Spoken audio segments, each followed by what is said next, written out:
오늘은 시편 27편 말씀 가지고 내 평생의 한 가지 소원이라는 제목으로 하나님 말씀 증거하겠습니다. 새벽기도 설교가 끝나고 나면 이제 제 자리로 가서 기도를 할 때 저는 그래요. 가장 먼저 기도해드리는 분들은 환우들입니다. 여러분 인생에서 만나는 가장 큰 두려움이 뭘까요? 죽음 아닐까요? 1년 동안 제가 새벽에 가장 처음으로 기도하는 한 분이 있는데 서울에서 섬기던 교회의 한 여자 집사님이십니다. 이 집사님은 남편과 두 딸들에게 정말 천사라는 소리를 들으시는 분입니다. 믿음도 정말 좋으세요. 병원에 입원을 해서도 VIP들에게 매일매일 우리가 이렇게 성구암송하는 것처럼 요절을 매일매일 이렇게 보내주시는 분입니다. 남편이 지금 당신이 그런 거 할 때냐고 그건 병 나은 다음에 해도 되지 않냐고 하실 정도인 분입니다. 그 집사님께 어느 날 전화가 왔어요. 목사님, 무서워요. 목사님, 내 암이 머리가 아니라 다른 곳이었다면 얼마나 좋았을까요? 내가 우리 딸들도 못 알아보는 날이 오면 어쩌죠? 저는 그게 무서워요. 목사님, 제가 믿음이 너무 없는 거죠? 여러분, 죽음에 대한 두려움은 믿음이 있다고 해서 생기지 않는 게 아닙니다. 한 번도 경험해보지 않은 일이기 때문에 죽음에 이르는 과정은 쉽게 적응도 안 되고 스스로 해결할 수도 없는 감정입니다. 오늘 우리가 본문으로 읽은 성경에서 다윗이 겪은 상황이 바로 이 같은 죽음의 상황이죠. 악인, 원수, 대적, 전쟁 이런 얘기가 계속 나옵니다. 그럼 전쟁이 뭡니까? 죽음의 상황이거든요. 내가 살기 위해서는 너를 죽여야 돼요. 너를 죽이지 못하면 내가 죽는 상황. 본문의 표현대로 하자면 내 살을 먹으려고 상대가 다가오는 절체절명 위기의 순간이 바로 전쟁의 상황. 당연히 두렵고 무섭죠. 그런데 다윗은 그 상황에서 이렇게 선포를 해요. 내가 누구를 두려워하리요? 내가 누구를 무서워하리요? 그럼 야고보 사도가 엘리야를 두고 이런 말 한 적 있죠. 엘리야는 성정이 우리와 같다. 다윗도 마찬가지. 다윗도 우리와 성정이 같은 사람이었을 텐데 어떻게 그렇게 두려워하지 않을 수 있었을까요? 답은 경험에 있습니다. 경험. 하나님이 다윗의 인생에 빛이 되신 경험, 구원이 되신 경험, 피난처가 되신 경험이 있었기 때문에. 그 1절이에요. 1절 한번 다시 한번 읽어볼게요. 시작. 여호와는 나의 빛이요 나의 구원이시니 내가 누구를 두려워하리요? 여호와는 내 생명의 능력이시니 내가 누구를 무서워하리요. 마지막에 개역개정은 내 생명의 능력이라고 번역을 했는데 원래는 피난처, 요새라는 말입니다. 그렇게 해야 좀 더 의미가 통해요. 다윗에게 이런 목숨이 걸린 위기는 이번 한 번만이 아니었습니다. 그런 위기 때마다 그러나 다윗은 경험을 했다는 거예요. 뭘요? 하나님이 빛이 되어주시고 하나님이 자기 생명을 구원해 주시고 자기가 안전하게 피할 요새가 되신 경험들. 그래서 자기 살을 먹으려고 군대처럼 다가오는 악인들이 다 나가 널브러지는 것을 내가 본 경험들. 그래서 크고 작은 경험들이 쌓이면서 다윗의 간증이 되었고 그 간증이 축적이 되면서 하나님께 대한 확신이 더 강화되었던 거죠. 그래서 현재도 그렇고 언제일지 모르지만 또 군대가 나를 치려고 달려들지라도 나는 여전히 태연하리로다. 왜요? 하나님이 내 편이시니까. 하나님이 내 인생의 빛이 되어주시고 구원이 되어주시고 피난처가 되어주시면서 나는 언제나 네 편이야. 나는 언제나 네 편이야.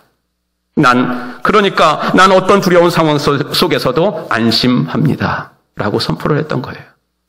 그래서 사랑하는 성도 여러분, 반복되는 고난이 꼭 나쁜 것만은 아니에요.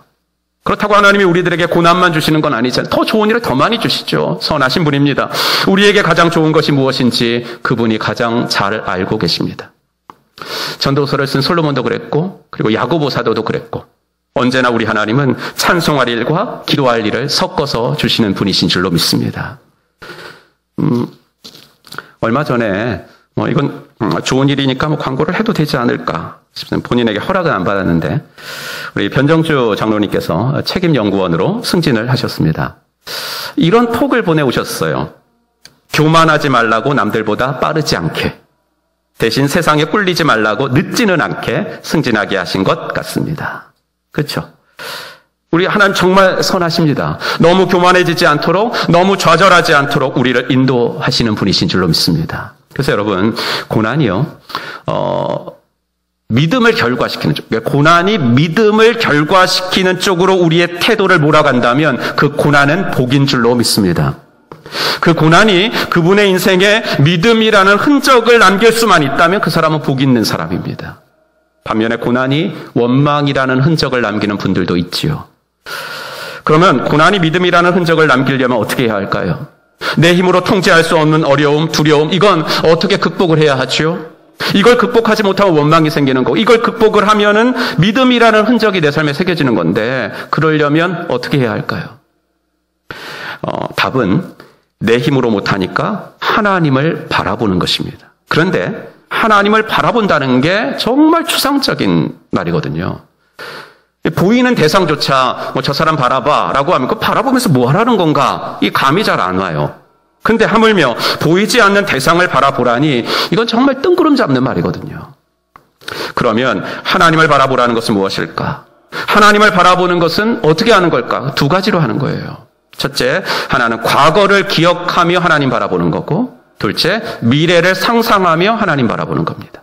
이게 하나님을 바라보는 두 가지 방법입니다. 첫째, 과거를 기억한다는 것은 하나님이 내 편이 되어주시면서 해주신 일들을 기억을 하는 거예요. 얼마나 많아요. 11개월을 올해도 살아오시면서 하나님이 내 인생에서 하신 일들 중에 얼마나 선하고 아름다운 것이 많나요? 그래서 다윗은 4절에서 이런 기도를 해요. 우리 한번 같이 읽어보겠습니다. 시작. 내가 여호와께 바라는 한 가지 일, 그것을 구하리니 곧 내가 내 평생에 여호와의 집에 살면서 여호와의 아름다움을 바라보며 그의 성전에서 사모하는 그것이라. 다윗은 내가 여호와의 아름다움을 바라보겠다고 하죠. 여러분, 고대 이방 종교에서 신의 아름다움 하면 당연히 신상이에요. 신상. 예. 금으로 번쩍거리게 만든 신상들 아름답잖아요. 그거 바라보는 거거든요. 그러나 하나님은 형상을 만들지 말라 그러셨잖아요. 그러니까 바라볼 게 없어요. 그런데도 다윗은 내가 여호와의 아름다움을 바라보겠다고 말한다면 그것은, 그 아름다움은 형상, 신상이 아니라 하나님이 하신 일을 말하겠죠. 일. 하나님, 주님이 지나온 시간들 동안 제 인생에서 제 편이 되어주시면서 빛이 되어주시고 구원이 되어주시고 피난처 되어주시면서 행하신 그 아름다운 일, 선하신 일들을 내가 바라보게 해주세요.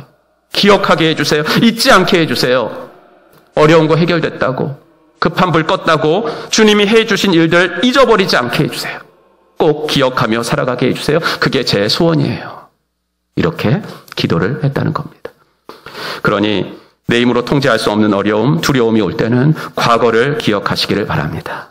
내가 여기까지 어떻게 살아왔는지, 그리고 그 모든 것들이 과연 내 힘으로 된 것인지를 기억하시기를 바랍니다. 저도 이번에 그랬습니다. 신학교 졸업하고 목사 안수 받은 뒤 바로 이민가방 2개를 들고 지금 방금 소개했던 이제 큰애가 22개월 됐을 때 첫 아이 업고 영국 유학을 떠났습니다. 공부를 마치고 주님이 인도하신 길은 꿈에도 그리던 한국행이 아니라 나라 명도 생소했던 아프리카 짐바브웨였습니다. 5년간의 한인교회 담임 사역을 마친 뒤에 온 곳이 바로 이제 행복한 교회였고요. 그리고 이곳에서 햇수로 부사역자로 7년 섬긴 후에 서울의 동암교회로 청병을 받아 갔습니다. 그럼 바울 사도께서 이런 말씀을 하신 거 아시죠? 나는 자본질로 생각하지 않는다. 표대를 향해 달려간다. 무슨 말이에요, 그게? 안주하지 않는다 이거죠. 나는 늘 나그네 같은 긴장감을 가지고 산다 이거죠. 제 삶을 돌아보니까 말씀드린 영국에서의 삶, 아프리카에서의 삶, 그리고 행복한 교회 부사역자로서의 삶 다 좀 긴장감이 있었던 것 같아요. 예, 공부할 때도 그렇고 한인교회 목회할 때도 여기서 부목사로 일할 때도 나 이곳에서 평생 일해야지, 예, 그런 생각 당연히 없었어요. 예, 언젠가는 떠날 곳, 이건 언젠가는 떠날 곳이야 이런 생각이었거든요. 근데 동암교회 담임 목사로 딱 청병을 받아가니까 여러분 이게 뭐가 안정이 되더라고요. 예, 안정이. 그래. 물론 그렇다고 동암교회에서의 사역이 편하기만 한 것은 아니었습니다. 31년 된 전통교회를 가정교회로 전환하는 과정은 결코 녹록하지 않았습니다. 유치원부 아이들이 하나도 없었어요. 저희 애들을 그 수요 예배 데리고 갔다가 애들이 좀 떠들 수 있잖아요. 근데 다 뒤를 돌아보는 거예요. 그래서 다음 주부터 너희들 오지 마, 집에 있어. 그리고 우리만 갔거든요. 그런 교회가 얼마 전에, 요새 이제 여름 성경학교 코로나 때문에 못했으니까 이제 조금 상황이 이제 그 가을에 조금 나아졌잖아요. 그래서 그때 가을 성경학교를 했는데 그런 교회가 VIP 친구들 12명을 포함해서 58명이 이 코로나 와중에서 대면 성경학교를 해내는 교회로 성장을 했습니다. 그 시간까지는 결코 쉽지 않았어요. 하지만 그래도 난 여기서 은퇴할 수 있어. 난 여기서 은퇴하겠지. 이런 안정감이 있었거든요. 그런데 오늘 제가 주보 칼럼에 쓴 것처럼 올해 3월부터 하나님께서 제 삶을 흔들기 시작하시는데 그 갈등은 이루 말할 수 없었습니다. 내가 왜 이 안정감을 버려야 되지? 내가 왜 이 좋은 교회를 떠나야 되지? 내가 왜? 물론 53이에요 제가. 근데 많은 나이는 아니지만 그래도 담임 목회 거의 10년 차에 들어가면서 모든 것이 세팅되어 있는 이 편안함을 뒤로하고 내가 왜 또다시 새로운 것에 도전해야 하나? 사실 많이 두려웠어요. 그런데 찬송가 가사처럼 그 두려움이 변하여 기도가 되게 하신 하나님은 기도할 때마다 저의 지난 날을 보게 하시더라고요. 영국, 짐바브웨 그리고 행복한 교회, 동암교회 그 어느 것 하나 제가 계획한 대로 된 것은 하나도 없었어요. 하지만 분명한 것은 돌아보니 내가 걸어온 길은 내가 내 인생을 위해서 처음 계획했던 것과는 비교할 수도 없이 좋은 것이었어요. 그래서 지금까지 내 인생에서 역사하시고 보호 인도하신 주님의 그 일하심을 돌아보니까 행복한 교회로 오는 것을 결정하는 것이 두렵지 않더라고요. 물론 결정한 뒤에도요. 그 결정을 번복하고 싶을 만큼 두려운 적도 있었습니다. 이성호 목사님과 당회 앞으로 장문의 문자를 보내기도 했어요. 여러분 아셔요? 공동회의 끝나고 보냈어요. 그걸 또. 장로님 못 갈 것 같아요. 정말 죄송한데 못 갈 것 같아요. 예. 근데 그때마다 제가 한 것은 뭐냐면요. 내가 어떻게 여기까지 왔지? 주님이 어떻게 나를 여기까지 인도해 주셨지? 그걸 일부러 자꾸 기억을 했어요. 그러면 두려움이 또 사라지고. 사랑하는 성도 여러분, 저만 그럴까요? 여러분의 삶에도 이같이 크고 작은 간증이 얼마나 많이 있겠어요? 그러니 어려움과 두려움이 엄습할 때는 여러분의 지난 날 가운데서 아름답고 선하고 놀라운 일을 행하신 주님, 그 주님이 도와주신 그 일을 떠올리시고 일부러 기억하는 시간을 가지시기를 주님의 이름으로 축원합니다. 이 하나님 바라본 첫 번째 방법이에요.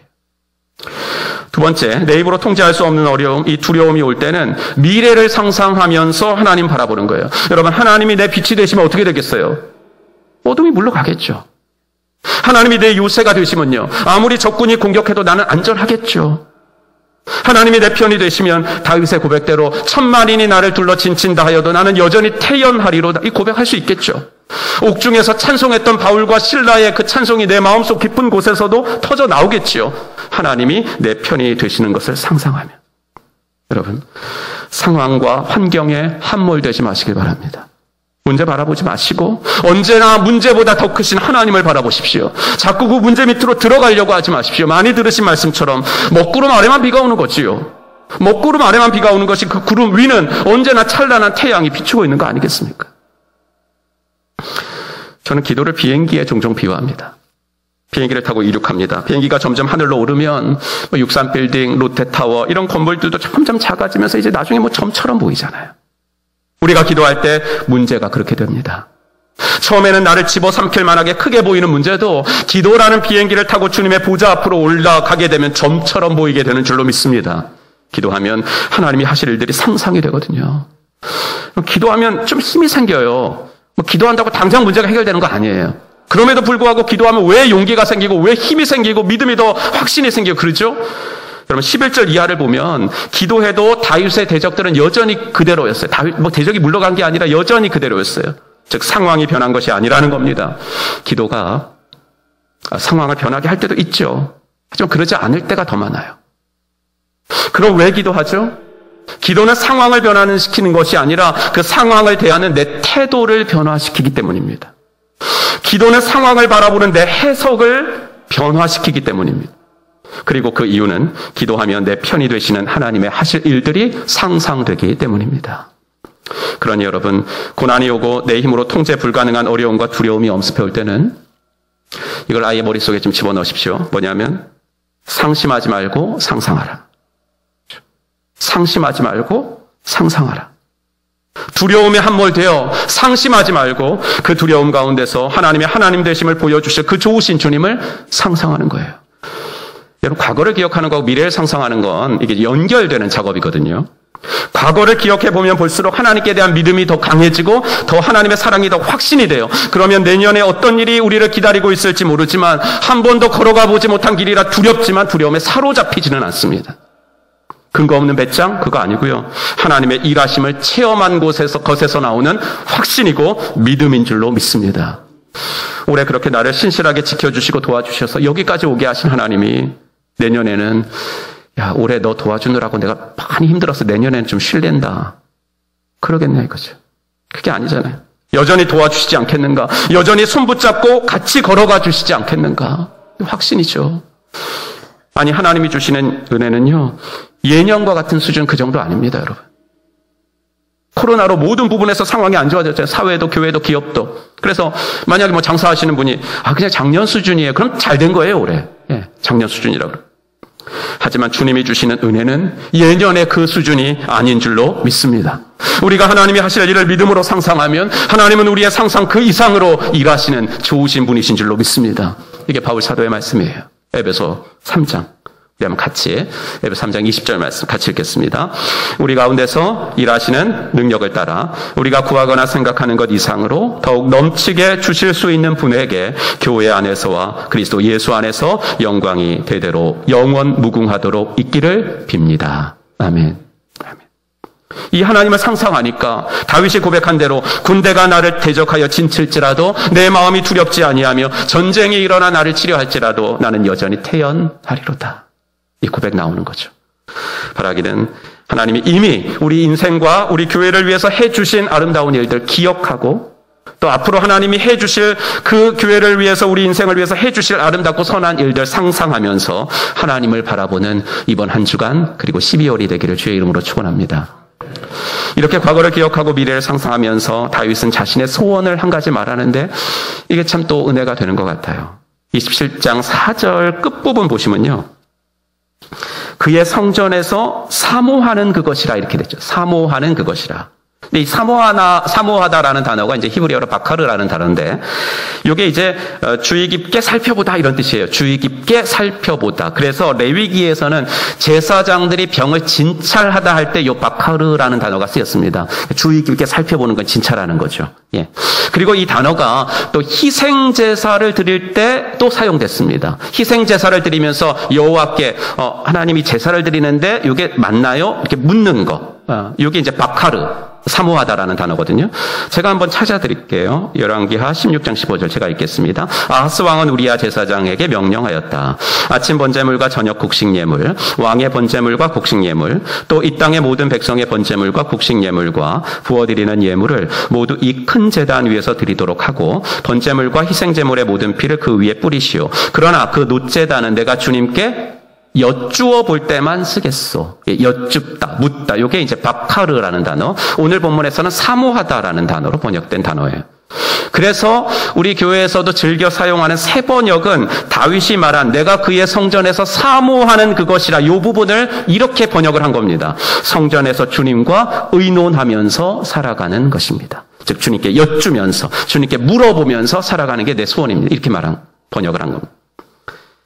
그럼 구원을 받으면요, 하고 싶어지는 것이 있어요. 구원을 받으면 예수님 영접하면 일단 그분이 누구신지 더 알고 싶어요. 그래서 가장 먼저 나타나는 현상이 뭐냐면 이제 설교가 들리죠. 설교가 들려요. 예전에는 설교 시간이 지루하고 뭔 말하는지도 모르겠고 졸립고 그랬는데 이제 설교가 들리기 시작을 해요. 그러면서 하나님이 누구신지 어떤 분이신지 더 알고 싶어지죠. 그래서 삼공부도 신청하고 숙제도 하고 그렇게 공부를 열심히 했으면 서울대 가셨겠죠. 예. 근데 성경 요약 숙제하느라 밤 12시를 넘기기도 하고 그런 자기 자신을 보면서 막 신기하기도 하고 엄마 아빠 공부하는 책 읽는 모습 생전 처음 봤으니까 애들이 집에 전에 없던 면학 분위기가 조성이 되고 구원을 받으면요 이렇게 주님이 누구신지 더 알고 싶어져요.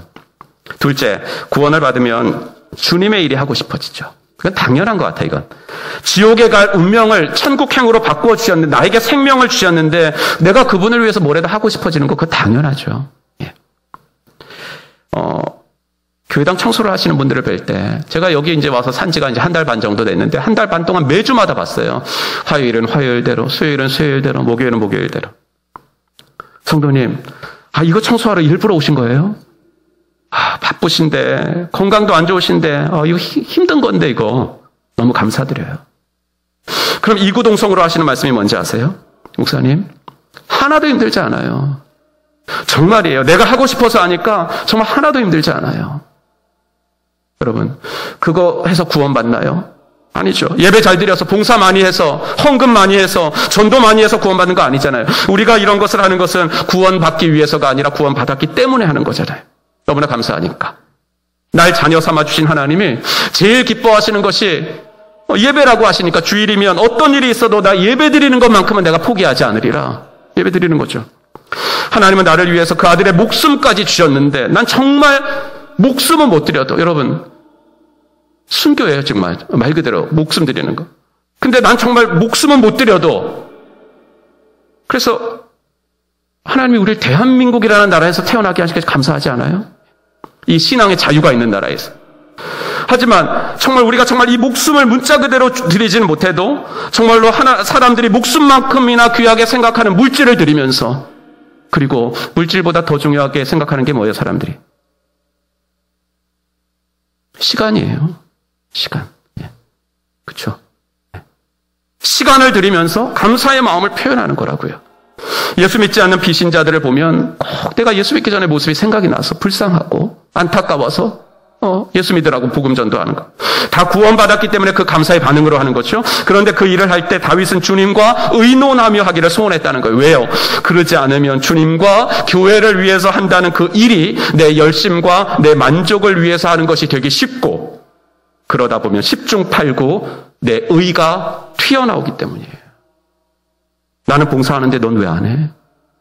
나 헌금하는데 넌 왜 안 하니? 나는 전도하는데 넌 왜 안 해? 예외가 거의 없는 것 같아요. 바로 이리로 가요. 바로 이리로 간다. 그래서 주님의 일을 할 때는 우리가 꼭 이 기도를 해야 하고 실제로 그렇게 해야 합니다. 주님, 이 일을 할 때 주님과 의논하며 하게 해주세요. 우리가 잘 아는 헌신의 방법 있죠. 생명의 삶에서 가르쳐드리는 거. 주님이 원하시는 일을 주님이 원하시는 곳에서 주님이 원하시는 방법으로. 하나님, 이게 주님이 원하시는 일인가요? 내가 원하는 일인가요? 하나님, 여기가 주님이 원하시는 곳인가요? 내가 원하는 곳인가요? 하나님, 이게 주님이 원하시는 방법인가요? 내가 원하는 방법인가요? 결정은 내가 해놓고 통보하는 거 아니에요. 결정은 내가 해놓고 좀 찜찜하니까. 세상 사람들은 뭐 찜찜해하지도 않는데 우린 좀 찜찜해요. 예. 결정을 내가 막 해버리면. 내가 그래도 좀 찜찜하니까 사인만 해달라고 기도하는 것이 아니고 일의 처음부터 일의 진행 과정에서 순간순간 하나님께 묻고 그분께 상의 드리는 거예요. 물론 이것을 늘 이분법적으로 생각하실 필요는 없어요. 소위 믿음이 좋다고 하시는 분들이 종종 범하시는 오류 중에 하나가 뭐냐면 주님이 원하시는 일하고 내가 원하는 일이 늘 반대라고 생각하는 거예요. 예. 그래가지고 주님의 뜻을 행하려면 언제나 내 뜻은 죽여야 되고 내가 하고 싶은 것을 포기해야 돼. 이렇게 생각하시는 분들이 덜어 있습니다. 그러니까 이제 신앙생활이 자꾸만 부담스럽고, 네. 하나님은 자기만 위해달라고 하는 욕심 많으신 분 같고, 신앙생활 행복하지 않고, 그렇죠. 그럴 필요는 없어요.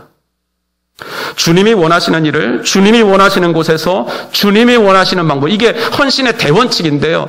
이 대원칙에 요점이 있어요. 그 요지가 뭐냐면, 주님이 필요를 보여주시면 순종하겠는가? 주님이 필요를 보여주시면 순종하겠는가? 얘야, 저기 네가 좀 필요한데 좀 가줄래? 저기 네가 좀 필요한데 좀 가줄래? 그럼 가는 거예요. 얘야, 이걸 좀 하는데 내가 사람 없어서 그러는 게 아니라 네가 좀 해줬으면 좋겠어, 이 일은. 그러면 지금 할게요. 이 순종이 내 삶의 습관이 되기를 원합니다. 다윗이 이렇게 기도했다는 거죠. 다시 한번 4절 볼게요. 내가 여호와께 바라는 한 가지 일 그것을 구하리니 곧 내가 내 평생에. 이 두 단어 한 가지 내 평생에. 즉 여호와께 바라는 일은 난 단 한 가지밖에 없고 그리고 내가 평생토록 구할 것도 이 한 가지밖에 없습니다. 그래서 이 바라는 한 가지 그 다음에 평생에 이 두 문구를 읽고 있노라면 다윗의 마음이 절절히 느껴지죠. 이 신앙의 선배가 얼마나 그것을 간절하게 소원했는지가. 지금 다윗의 상황은 전쟁의 상황이에요. 전쟁을 나가면서 왕이 드릴 소원이 뭡니까? 하나님 이 전쟁에서 이기게 하여 주옵소서. 이거 하나겠죠. 하지만 그 기도를 드리지 아니하고 다윗은 하나님 내 평생에 여호와의 집에 살면서 여호와의 아름다움과 선하신 일들을 기억하는 것 그리고 주님과 의논하면서 사는 것입니다. 이 기도를 하고 전쟁에 나갔다는 겁니다. 여러분 우리와 좀 다르죠? 좀이 아니라 많이 다르죠. 그래서 이런 질문을 스스로에게 한번 던져봤어요. 오늘 12월 첫 주죠. 한 해가 한 달도 채 남지 않았고, 작년 같은 때도 12월 31일 마지막 날 해돋이 보려고 해돋이 명소에 사람들 많았잖아요.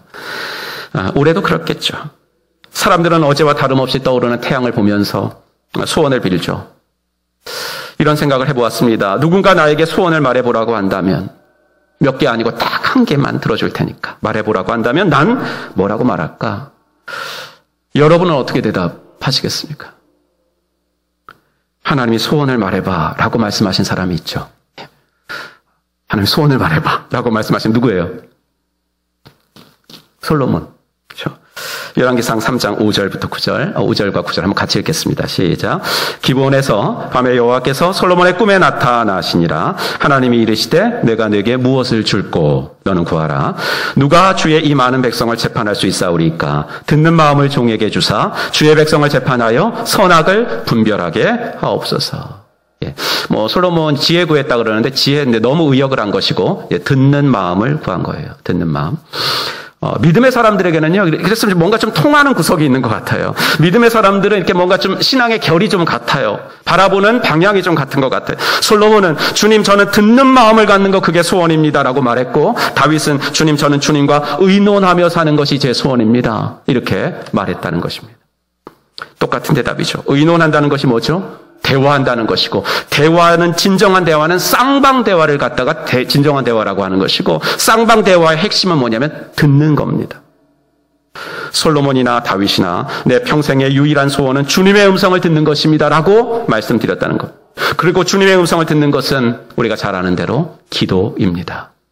그래서 오늘 본문에서 다윗이 내 소원은 내 평생에 주님의 성전에서 사모하는 그것입니다 라고 한 이 말은 곧 주님 내 평생의 유일한 소원은 주님의 성전에서 주님께 무릎 꿇는 기도자로 사는 것입니다. 이 말이나 다름이 없는 것입니다. 사랑하는 성도 여러분, 원로 목사님께서 마지막 수요 예배 설교를 하시면서 외우라고 하신 말씀이 있어요. 그게 이번 주에 우리가 암송할 구절로 제가 택한 구절입니다. 다시 한번 읽어보겠습니다. 띄워주시면, 네. 시작. 주를 두려워하는 자를 위하여 쌓아두신 은혜, 곧 주께 피하는 자를 위하여 인생 앞에 베푸신 은혜가 어찌 그리 큰지요. 아멘. 올 한 해 많은 고난과 수고를 하면서 이 마지막까지 달려오신 성도님들을 주님의 이름으로 축복합니다. 그러나 그 고난이 여전히 진행 중이죠. 그럴 때 우리가 해야 할 일은 첫째도 기도고, 둘째도 기도고, 셋째도 기도인 줄로 믿습니다. 기도하면 하나님이 하신 일들이 기억됩니다. 기도하면 하나님이 하실 일들이 상상이 됩니다. 기도하며 주님과 의논하면 내 힘으로 안 될 것 같은 일들도 되어지는 기적이 일어나는 줄로 믿습니다. 바라기는 다윗의 이 소원을 우리도 평생의 유일한 소원으로 품어서 고난당하는 자를 위하여 쌓아두신, 우리의 고난이 그저 무의미하게 흘러가는 시간이 아니라 고난을 당할 때 우리 하나님이 하시는 일은 고난을 통과하고 나면 주실 은혜를 쌓아놓고 계신다는 거 꼭 기억하시고 이 은혜를 많이 경험하는 저와 여러분들이 되기를 주의 이름으로 축복합니다.